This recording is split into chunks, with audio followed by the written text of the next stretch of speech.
लगातार चल रहे पेपर लीक विवाद के बीच प्रधानमंत्री नरेंद्र मोदी ने पहली बार इस मुद्दे पर सार्वजनिक रूप से अपनी बात रखी है। उन्होंने कहा कि पेपर लीक के मामलों में तेजी से सुनवाई सुनिश्चित करने के लिए फास्ट ट्रैक कोर्ट बनाए जाएंगे ताकि दोषियों को जल्द से जल्द सजा मिल सके। लेकिन प्रधानमंत्री का ये बयान आते ही विपक्ष ने सरकार को घेरना शुरू कर दिया। राहुल गांधी और कांग्रेस अध्यक्ष मल्लिकार्जुन खड़गे ने सरकार पर गंभीर सवाल उठाए। आखिर प्रधानमंत्री ने क्या कहा, विपक्ष ने क्या जवाब दिया और इस पूरे घटनाक्रम का छात्र आंदोलन पर क्या असर पड़ सकता है, आइए पूरी खबर आसान भाषा में समझते हैं। प्रधानमंत्री नरेंद्र मोदी ने सोशल मीडिया पर लिखा कि देश के युवाओं का हित और उनका भविष्य सरकार की सर्वोच्च प्राथमिकता है। उन्होंने कहा कि पेपर लीक के मामलों में दोषियों को जल्द और कड़ी सजा दिलाने के लिए फास्ट ट्रैक कोर्ट बनाए जाएंगे। इसके साथ ही संबंधित विभागों और अधिकारियों को जरूरी कार्रवाई करने के निर्देश दिए गए हैं।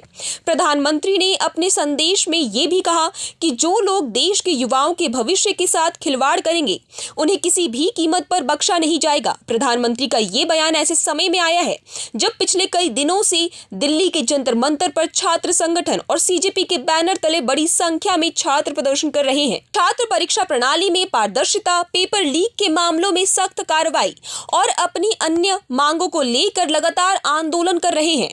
लेकिन प्रधानमंत्री की पोस्ट के कुछ ही समय बाद कांग्रेस नेता राहुल गांधी ने सोशल मीडिया पर जवाब दिया। राहुल गांधी ने कहा कि देश के युवाओं का भविष्य सबसे ज्यादा नुकसान इसी सरकार ने पहुंचाया है। उन्होंने आरोप लगाया कि सरकार ने शिक्षा व्यवस्था को कमजोर होने दिया और जिम्मेदार लोगों को बचाया। इसके साथ ही राहुल गांधी ने छात्रों की 3 प्रमुख मांगे भी दोहराई। पहली, केंद्र शिक्षा मंत्री धर्मेंद्र प्रधान को पद से हटाया जाए। दूसरी, छात्रों से माफी मांगी जाए और तीसरी, प्रदर्शन के दौरान छात्रों के साथ कथित हिंसा करने वालों के खिलाफ कार्रवाई की जाए। राहुल गांधी के बाद कांग्रेस अध्यक्ष मल्लिकार्जुन खड़गे ने भी प्रधानमंत्री मोदी पर निशाना साधा।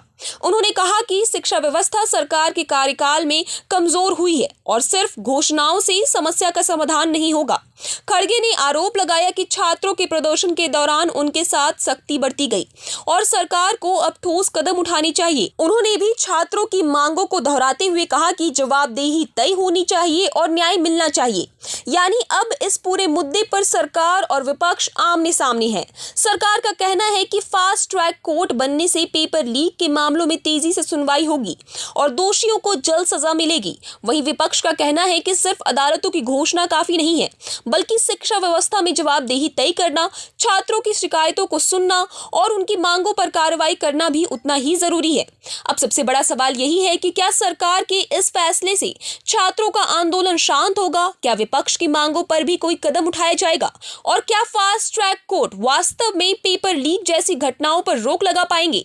इन सभी सवालों के जवाब आने वाले दिनों में ही सामने आ पाएंगे। फिलहाल इतना साफ है कि पेपर लीक का मुद्दा अब सिर्फ परीक्षा तक सीमित नहीं रह गया है, बल्कि ये देश में शिक्षा व्यवस्था और राजनीति दोनों का बड़ा विषय बन चुका है। आपकी इस मुद्दे पर क्या राय है? क्या फास्ट ट्रैक कोर्ट पर्याप्त कदम है या छात्रों की बाकी मांगों पर भी सरकार को फैसला लेना चाहिए? अपनी राय हमें कमेंट सेक्शन में जरूर दें और ऐसी अपडेट्स के जुड़े रहे हमारे साथ। आप देख रहे हैं प्रभात खबर। प्रभातखबर.com, विश्वास वही।